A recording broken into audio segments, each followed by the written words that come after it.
तुम्ही कशा करता फडणवीसना घालवत्या महाराष्ट्रातून? एकनाथ शिंदे कामाला लागले ते तुम्हाला माहिती आहे. त्यासाठी या या बोला, काय प्रश्न आहे तुमचा?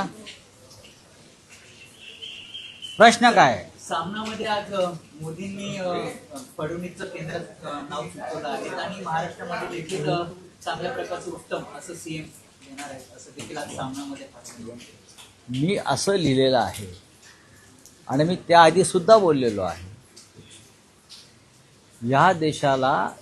या देशाची राजकीय उलथापालथ झाली आणि मोदींची नाचक्की झाली ती केंद्रीय शिक्षण खात्यामुळे. आणि 12 वर्षात प्रथमच मोदींना एका मंत्र्याचा राजीनामा घ्यावा लागला, तो शिक्षण मंत्री. या देशातला विद्यार्थी आणि तरुण इन्किलाब जिंदाबादच्या घोषणा देत जंतर मंतर सह संपूर्ण देशात रस्त्यावर उतरून आंदोलन करायला लागला, तो शिक्षण खात्याच्या कारभाराविरुद्ध. शिक्षण खातं हे कोणत्याही देशासाठी एक भक्कम तरुणांची पिढी घडवणारं खातं असतं. कोट्यावधी तरुणांचं भविष्य त्या खात्याशी संबंधित असतं आणि तिथेच वाळवी लागली आणि मोदींना माघार घ्यावी लागली. मोदींचा पराभव केला तरुणांनी. त्याच्यामुळे नरेंद्र मोदी यांच्या मनामध्ये असं आहे की या खात्यासाठी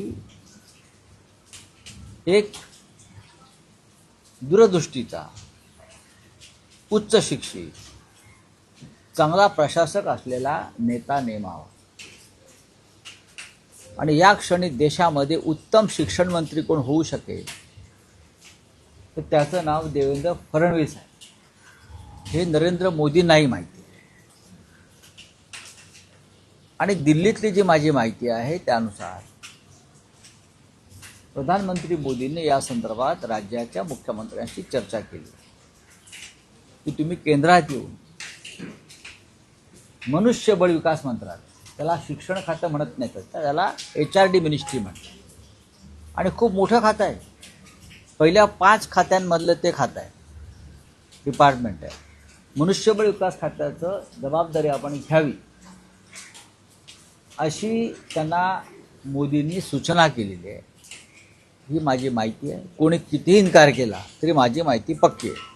पण काल आपण जर बघितलं अमित शहा यांच्या भेटीसाठी सुमित्रा पवार असतील, एकनाथ शिंदे असेल, तसं महाराष्ट्रामध्ये जर देवेंद्र फडणवीस दिल्लीमध्ये गेले तर महाराष्ट्रामध्ये मुख्यमंत्री म्हणून कोण बसेल?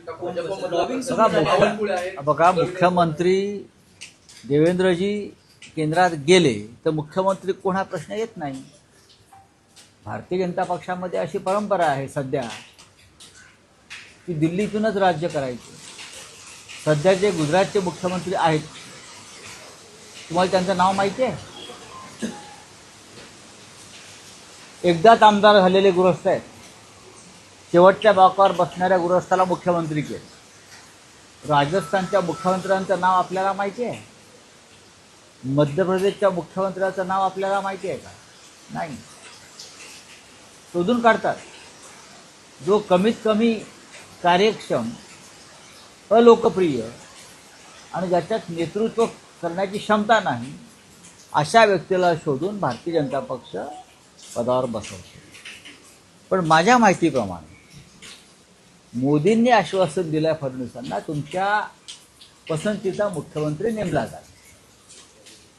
या देशाला एक उत्तम शिक्षण मंत्री मिळो अशी आमच्या सगळ्यांची इच्छा आहे आणि ती बहुतेक सरकारची सुद्धा इच्छा आहे. आता देवेंद्र फडणवीस काय विचार करतात ठीक आहे, त्यांची भूमिका आहे. पुण्यामध्ये अमित शहाचे स्वागताचे बॅनर देखील एक्झिबिट केले. त्या ठिकाणी बाळासाहेबांचे आनंद दिघे.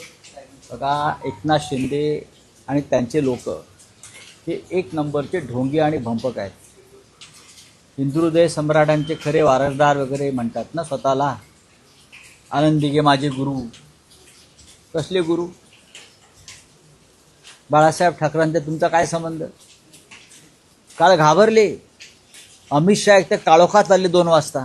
घाबरून जनतेला, आणि त्यांच्या स्वागताच्या बोर्डावर आपण स्वतःला अमित शहाच्या कृपेनं दिलेल्या शिवसेनेचा प्रमुख मानता ना. त्या फलकावर स्वागताच्या बाळासाहेब ठाकरेंचा फोटो नाही.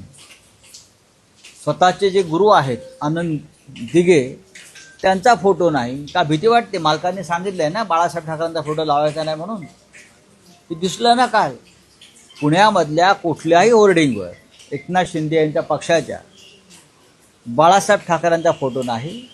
आणि त्यांचे गुरु म्हणून जे मिरवतात दिघे साहेब म्हणून, त्यांचाही फोटो नाही. हे ढोंगी लोक आहेत, डरपोक लोक आहेत, अमित शहाला घाबरतात.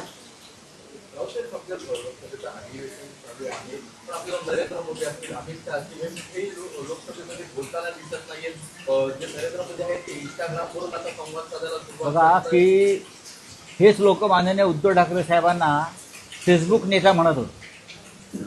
कोरोना काळामध्ये खरं म्हणजे बाहेर पडण्यास मोदींनीच बंदी घातली होती. आणि माननीय उद्धव साहेब फेसबुकच्या माध्यमातून जनतेशी संवाद साधत होते, मार्गदर्शन करत होते. तेव्हा त्यांच्यावर टीका करणारे कोण? हे तुमचे प्रधानमंत्री मोदी, आता जे पळून गेले ते एकनाथ शिंदे, देवेंद्र फडणवीस. मग आता गेले काही दिवस नरेंद्र मोदी आहेत कुठे? फेसबुकवरच जनतेशी बोलतायत ना आणि काम करतायत, विद्यार्थ्यांशी संवाद साधतायत. हे सुद्धा फेसबुक प्राईम मिनिस्टर आहेत.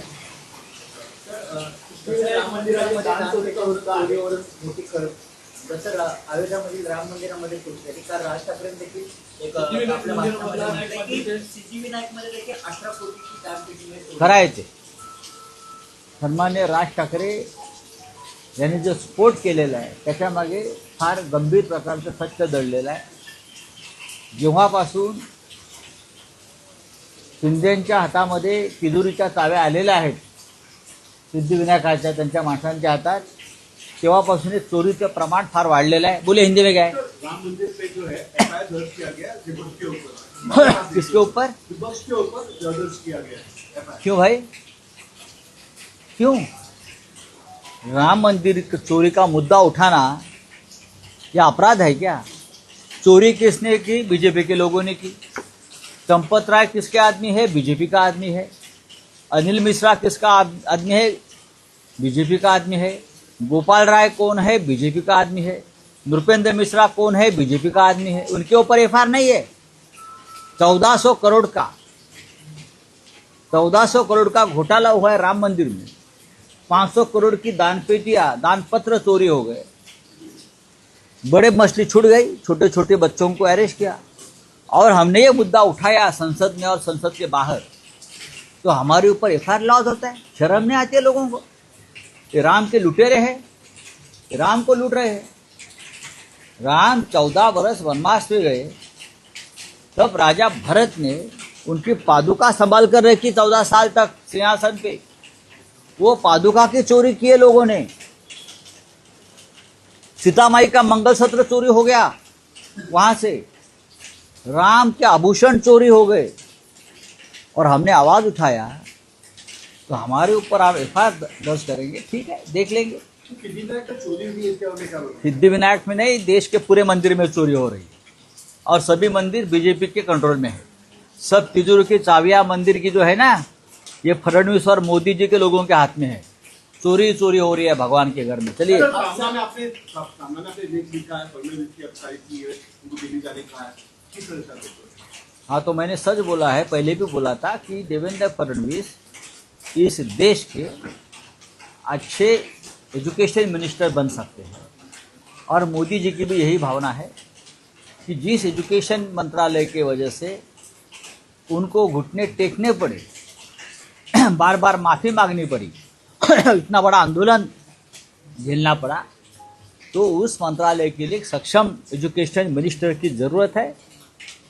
और आज इस देश में एक ही व्यक्ति है जो शिक्षा मंत्रालय यानी HRD मिनिस्ट्री संभाल सकता है. वो है महाराष्ट्र के मुख्यमंत्री देवेंद्र फडणवीस जी. मेरी जानकारी है मोदी जी ने देवेंद्र जी से उस बारे में बातचीत कर ली है।